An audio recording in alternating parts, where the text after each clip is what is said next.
नहमदुहु व नुसल्लिमु अला रसूलिहिल करीम, अम्मा बाद, फ़अऊज़ु बिल्लाहि मिनश शैतानिर रजीम, बिस्मिल्लाहिर रहमानिर रहीम।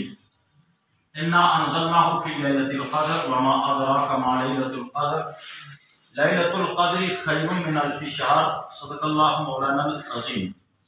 मौजूद सामईन हज़रात, मेरी आपकी गुफ्तगू लैलतुल क़द्र के ताल्लुक से चल रही है। सिर्फ 5 से 7 मिनट की ये गुफ्तगू होती है। 2-3 अहादीस नबविया आपके गुज़ार करेंगे।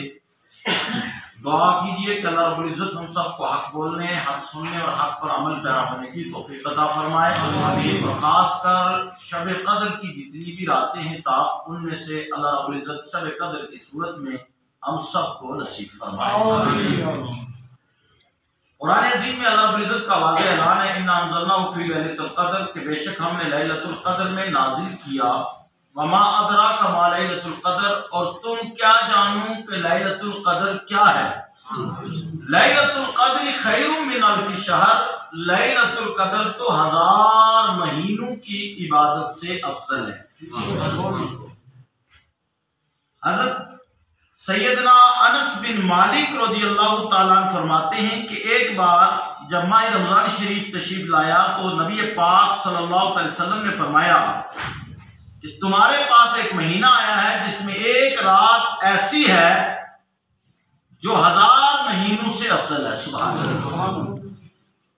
जो शख्स उस रात से महरूम रह गया, गोया तमाम की तमाम भलाई से महरूम रह गया, और उसकी भलाई से महरूम नहीं रहता मगर वो शख्स जो हकीकतन महरूम ही है। जो हकीकतन महरूम है वही शब कद्र की भलाई से महरूम रह सकता है। आगे चलिए, ये इब्न माजा की हदीस पाक थी। आगे चलते हम।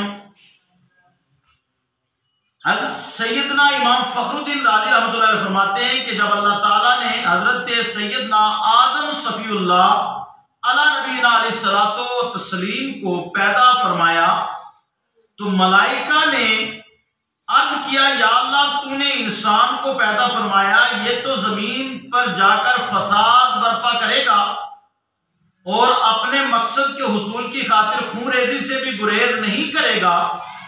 फरिश्तों की इस कयास हराई पर अल्लाह रब्बुल इज़्ज़त ने इरशाद फरमाया, इन्नी अअलमु मा ला तालमून, कि मुझे मालूम है जो तुम नहीं जानते। सुभान अल्लाह। अब इसका जवाब अल्लाह रब्बुल इज़्ज़त फरिश्तों का वो कब देता है? शब कद्र में। अल्लाहु अकबर। तो आज शब कद्र में फरिश्तों को भेजता है कुरान क्या है ना। इसके आगे जहां तक मैंने पढ़ा, लैलतुल क़द्र खैरुम मिन अल्फ़ि शहर, लैलतुल क़द्र 1000 महीनों की इबादत से अफजल है। तनज़्ज़लुल मलाइकतु वर्रूह, उसमें फरिश्ते और रूह से मुराद जिब्राइल अलैहिस्सलाम, फरिश्तों के सरदार उतरते हैं। मिन कुल्लि अमर, हर एक मामले के लिए अल्लाह के हुक्म से। सलाम हिय हत्ता मतलअल फजर, इस रात में सलामती ही सलामती बरसती है। कब तक? फजर तक। सुभान अल्लाह। तो अल्लाह फरिश्तों को भेजकर जमीन पर और दिखाता है कि तुमने आदम नबी अलैहिस्सलाम की तख्लीक पर जो एक सवाल किया था, कयास हराई की थी, आज देख ले मेरे बंदे आदम की औलाद किस तरीके से मेरी बारगाह में इल्तिजाएं करते हुए नजर आ रहे हैं। कोई सजदे में है, कोई नमाज में है, कोई कयाम में है, कोई रुकू में है, कोई तस्बीह में है, कोई दरूद में है, कोई इस्तिग़फ़ार में है, यानी अल्लाह की बारगाह में हाथ उठाए मांग रहे। तो फरिश्तों को रब भेजता है। और रिवायत में आया है कि एक रिवायत में यह है कि फरिश्तों की तादाद पूरे जमीन की कंकरियों से भी ज्यादा होती है। इस जो करेंगे, सिर्फ आप एक बात और आपके सामने रखनी है। रिवायत में है कि शब कद्र में सिदरतुल मुंतहा के फरिश्तों की फौज जिब्राइल अलैहिस्सलाम की सरदारी में जमीन पर उतरती है और उनके साथ 4 झंडे होते हैं। कितने झंडे बोलिए? 4। तो हम मिलाद मनाते हैं, झंडे लगाते हैं, तो पता चला जो भी जमात होती है, जमात के साथ झंडा होता है।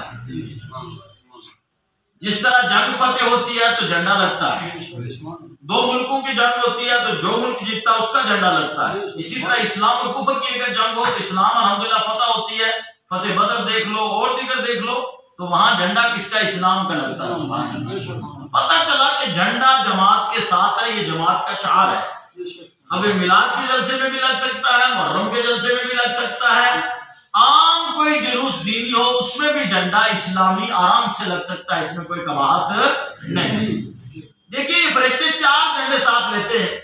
एक झंडा हुजूर सल्लल्लाहु अलैहि वसल्लम की कब्र अनवर पर, सुभान अल्लाह, और एक झंडा बैतुल मुकद्दस की छत पर, और एक झंडा काबा मुअज़्ज़मा की छत पर, और एक झंडा तूरे सीना पर लहराते हैं, सुभान अल्लाह।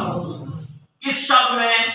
शब-ए कदर में। इस शब में शब-ए कदर में। और फिर ये फरिश्ते मुसलमानों के घरों में तशरीफ ले जाते हैं।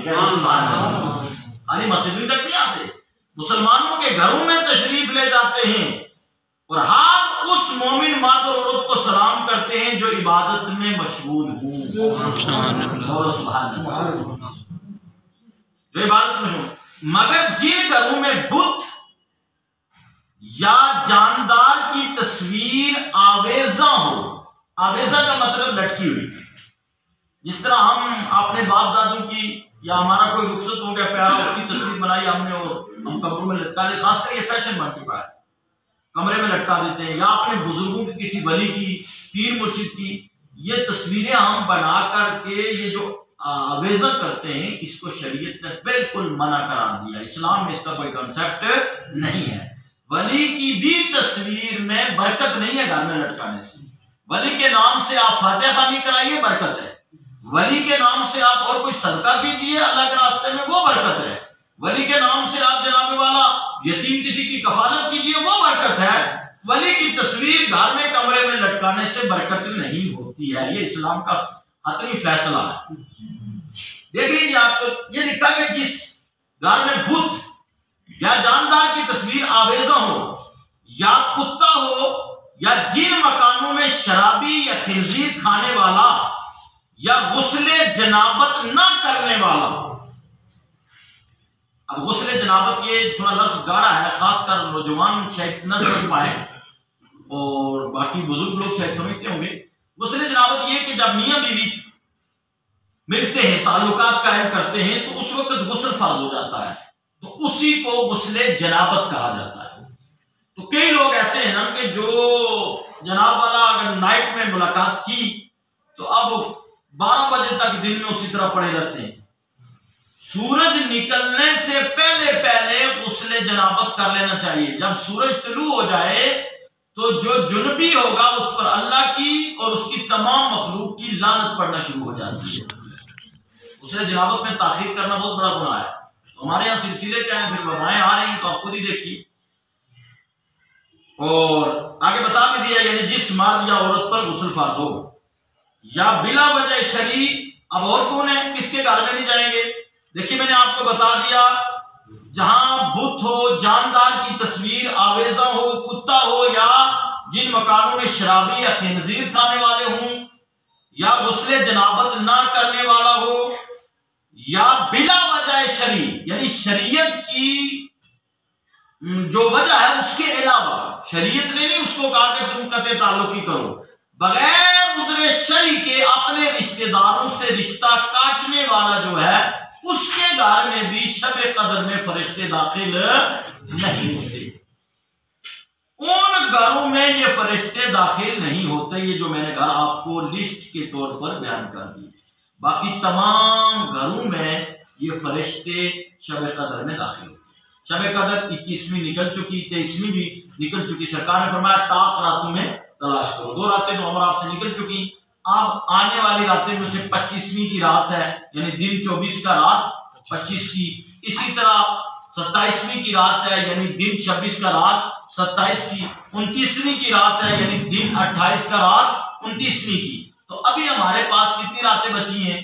3 रातें बची हैं। तो कोशिश कीजिए कि आप इन रातों के अंदर अल्लाह की बारगाह में इस्तिग़फ़ार कीजिए, गुनाहों की माफी मांगिए। जो होगे, जो कसदन या सहवन हुए, वो रहमुर राहिमीन है। जब बंदा उसकी बारगाह में झुक जाता है तो अल्लाह रब्बुल इज्जत उसे माफ फरमा देता है। हाँ, इतना जरूर सुन लीजिए, अगर आपने किसी बंदे की हक तलफी की हुई है तो उससे भी माफी मांग लीजिए। अगर आप उससे माफी नहीं मांगेंगे तो बंदे के जो हुकूक है, जब तक बंदा माफ नहीं करेगा तब तक फिर अल्लाह भी माफ करने वाला नहीं। दुआ है कि अल्लाह रब्बुल इज्जत हम सबको हक बोलने, हक सुनने, हक पर अमल पैरा होने की तौफीक अता फरमाए। या अल्लाह इस पूरी जमात पर अपना फजल फरमा, हम सबको एक और नेक कर दे, खासकर रमजान की बरकत के सदके। या अल्लाह 23वीं रमजान है आज, मौला इसके सदके मौला कायनात कोरोना वायरस की जात से हम सबको हमारे अहल व याल को महफूज फरमा, करम फरमा, रहम फरमा। जो इसमें रुखसत हो चुके, कल नायब तहसीलदार भाई अब्दुल गनी साहब रुखसत हुए, या अल्लाह असासा था, बहरहाल तेरा जो फैसला है वो टाल नहीं सकता, जो रात कबर किया वो बार लग नहीं सकती। या अल्लाह में की इल्तिजा करते हैं कि उसको शहादत का दर्जा, इस विवाह में रुखसत हुआ है, शहादत का दर्जा नसीब फरमा कर कबर को जन्नत की क्यारी बना, बच्चों की हिफाजत फरमा, वारसों को सब्र अता फरमा। जितने भी बाईमान इसमें रुखसत हुए हैं या अल्लाह सबका डेरे जन्नत में लगा दे, और खासकर हम सबको इसकी जद से बचा, इसकी मौत से बचा, हर परेशानी और वबा से बचा।